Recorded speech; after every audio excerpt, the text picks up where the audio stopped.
स्वागत है आप सभी का एकेडमिक विंग्स के यूट्यूब चैनल पे। आज हम लोग अपने फंडामेंटल राइट्स का जो टॉपिक है उसको कंप्लीट करेंगे। उसके अंतर्गत जो कल्चरल एंड एजुकेशनल राइट, जो सांस्कृतिक और शैक्षणिक अधिकार आर्टिकल 29 और 30 के अंतर्गत हमको प्रोवाइड किया गया, हमको प्रदान किया गया है, उसके बारे में हम लोग देखेंगे। सबसे पहले हमको ध्यान रखना क्या है, protection of interest of minorities, ये आता है आर्टिकल 29 के तहत। ये जो हमारा अनुच्छेद 29 है, इस अनुच्छेद 29 के तहत protection of interest of minority, यानी कि जो माइनॉरिटीज हैं उनके हितों का संरक्षण जो होगा वो आर्टिकल 29 के तहत हो जाएगा। आर्टिकल 29 के तहत इसमें क्या होगा, इसमें किस किस चीज की बात की गई है, तो लैंग्वेज की बात की गई है, लैंग्वेज की बात की गई है, कल्चर की बात की गई है और स्क्रिप्ट। लैंग्वेज, कल्चर, स्क्रिप्ट, ये तीन इंपॉर्टेंट पॉइंट इसमें दिया गया है कि लैंग्वेज, कल्चर और स्क्रिप्ट, इन तीनों के आधार पे इन तीनों में जो क्या होगा, इन तीनों इंटरेस्ट को प्रोटेक्ट कर सकते हैं। कौन प्रोटेक्ट कर सकते हैं, तो माइनॉरिटीज।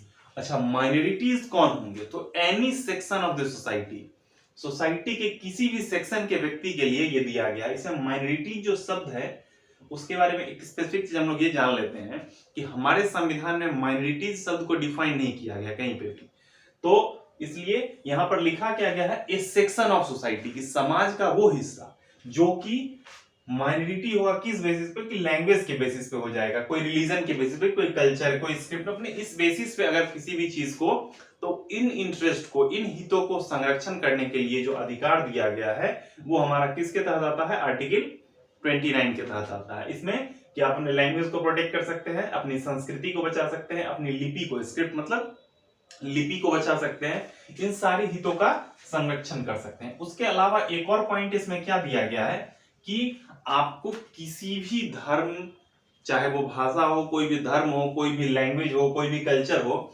इसके आधार पर किसी भी एजुकेशनल इंस्टीट्यूशन में, किसी भी शैक्षणिक संस्थान में आपका जो एंट्री होगा उसको बैन नहीं किया जा सकता है।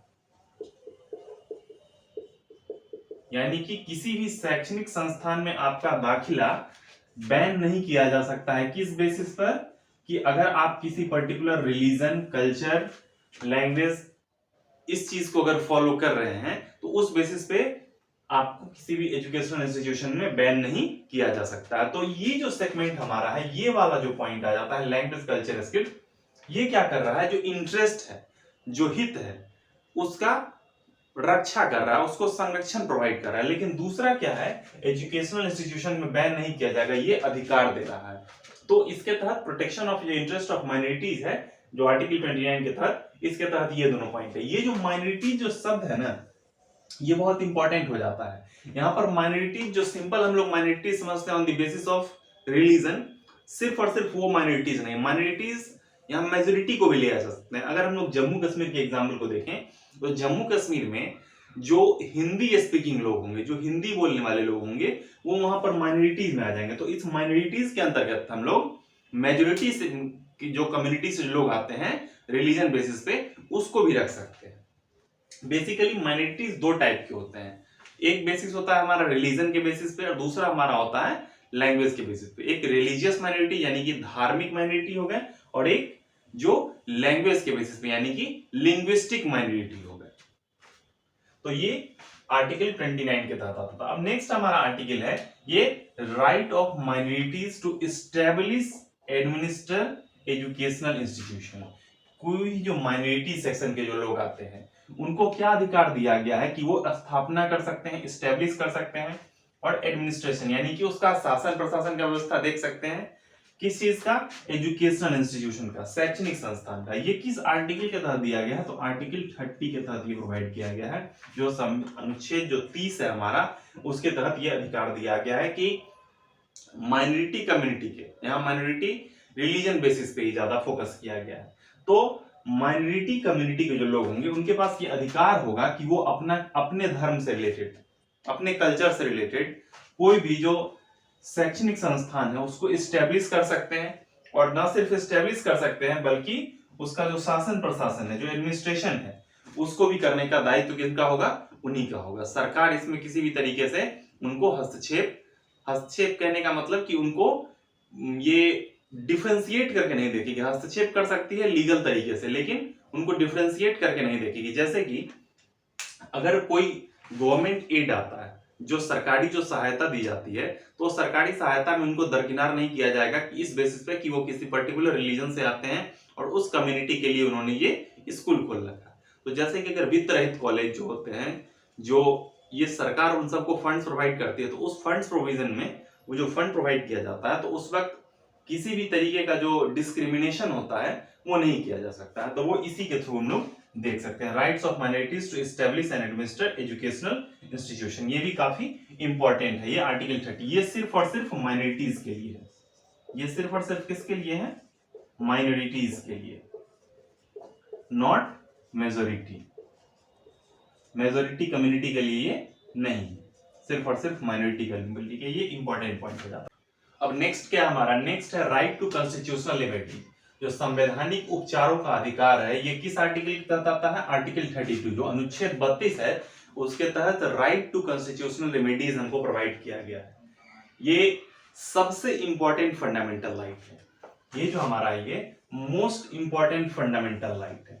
इसके बिना किसी भी फंडामेंटल राइट की कल्पना नहीं की जा सकती। जो हमारे कॉन्स्टिट्यूशन जो मेकर्स थे, जब वो संविधान निर्माता संविधान का निर्माण कर रहे थे, तो उनको ये चीज उन्होंने सोचा कि अगर जितने भी सारे फंडामेंटल राइट प्रोवाइड कर दिए जाए, वो सारे फंडामेंटल राइट तब तक नाकाफी साबित होंगे जब तक कि उन सारे फंडामेंटल राइट को प्रोटेक्ट करने के लिए एक और राइट फंडामेंटल राइट न दिया जाए, या फिर कोई ऐसा मशीनरी न तैयार किया जाए, कोई ऐसा सिस्टम न बनाया जाए जिससे कि बाकी सारे जो आर्टिकल्स हैं, आर्टिकल 12 से 2 जो 34 तक जितने भी राइट्स हैं, वो सारे राइट्स क्या है, उनको प्रोटेक्ट किया जाए।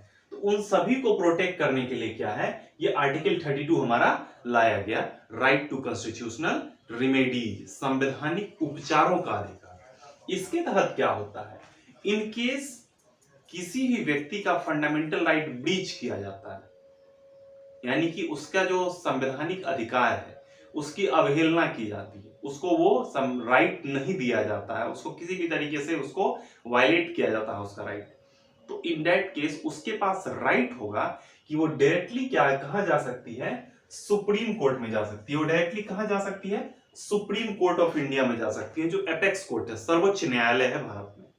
तो वहां पर जाके और अपना जो ग्रीवेंस है, अपना जो उसका दर्द है, उसको वहां पे वो देश बता सकती है। और उसके बाद सुप्रीम कोर्ट ऑफ इंडिया क्या है, उसको कहा गया है कि एक गारंटर है। गारंटर है हमारे किस चीज का? फंडामेंटल राइट का। वो फंडामेंटल राइट को गारंटी करती है और उसको डिफेंड करती है। गारंटर, उसको एक तरीके से गार्डियन ऑफ कॉन्स्टिट्यूशन भी कहा जाता है, सुप्रीम कोर्ट को इंटरप्रेटर भी कहा जाता है। तो गारंटर ऑफ फंडामेंटल राइट कौन है? हमारा सुप्रीम कोर्ट। इसके पास क्या अधिकार होता है सुप्रीम कोर्ट के पास, कि ये 5 तरीके के रिट इशू कर सकती है। रिट को हिंदी में भी हम लोग रिट ही कहते हैं। तो 5 तरीके के 5 टाइप्स ऑफ रिट जो है वो जारी कर सकती है supreme court of India, in case कोई व्यक्ति उसके पास जाता है और अपने फंडामेंटल राइट जो उसका ब्रीच हुआ है उसके बारे में वो बताता है, तो उसके पास ये अधिकार है। 5 तरीके के रिट, कौन कौन से रिट होते हैं?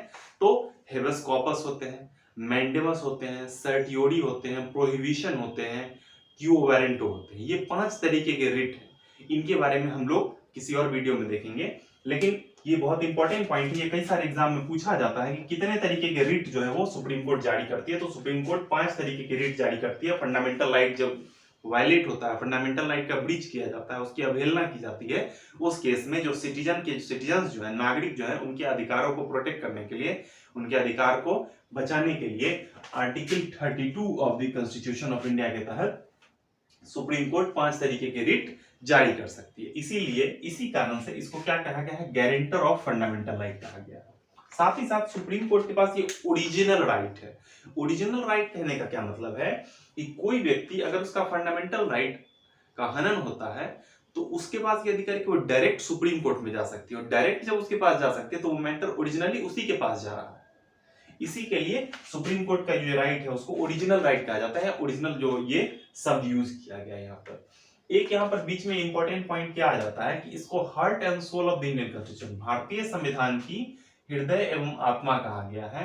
किसको? आर्टिकल 32 को। किसने कहा है? तो बी आर अम्बेडकर, जो भीमराव अम्बेडकर जो थे, बाबा साहेब भीमराव अम्बेडकर, उनके द्वारा आर्टिकल 32 के इंपॉर्टेंस को, उन्होंने इसको इतना इंपॉर्टेंट माना कि उन्होंने इसको क्या कहा, heart and soul of the Indian constitution, संविधान, भारतीय संविधान की हृदय एवं आत्मा, किसको कहा गया, आर्टिकल 32 को कहा गया। तो ये बहुत बहुत इंपॉर्टेंट है, ये वीवीआई पॉइंट हमारा। नेक्स्ट क्या आ जाता है इसमें कि सुप्रीम कोर्ट के पास तो ये राइट है ही, लेकिन सुप्रीम कोर्ट का ये राइट है, भले ही ओरिजिनल हो, भले ही उसको हम लोग गारंटर ऑफ फंडामेंटल राइट कर, लेकिन उसके पास ये एक्सक्लूसिव राइट नहीं है। एक्सक्लूसिव राइट कहने का मतलब कि वो एक्सक्लूसिव राइट मतलब कि वो अधिकार सिर्फ और सिर्फ उसी व्यक्ति के पास है, उसी संस्था के पास, यानी कि सिर्फ और सिर्फ सुप्रीम कोर्ट के पास अगर ये अधिकार होता तो उसको हम लोग एक्सक्लूसिव राइट कहते। लेकिन सुप्रीम कोर्ट के अलावा ये राइट किसके पास है, हाई कोर्ट के पास। जो हमारा हाई कोर्ट है, हाई कोर्ट्स है, बहुत सारे हाई कोर्ट है, तो उनके पास भी ये अधिकार है कि वो भी रिट जारी कर सकती है। हाई कोर्ट भी क्या क्या कर सकती है, रिट इशू कर सकती है। इसको किस में प्रोविजन किया गया है, तो आर्टिकल 226। तो दोनों इंपॉर्टेंट है। आर्टिकल 32 के तहत जो फंडामेंटल राइट का ब्रीच होने पे अगर रिट जारी करेगी तो सुप्रीम कोर्ट करेगी, और आर्टिकल 226 के तहत हाई कोर्ट के पास ये अधिकार होता है।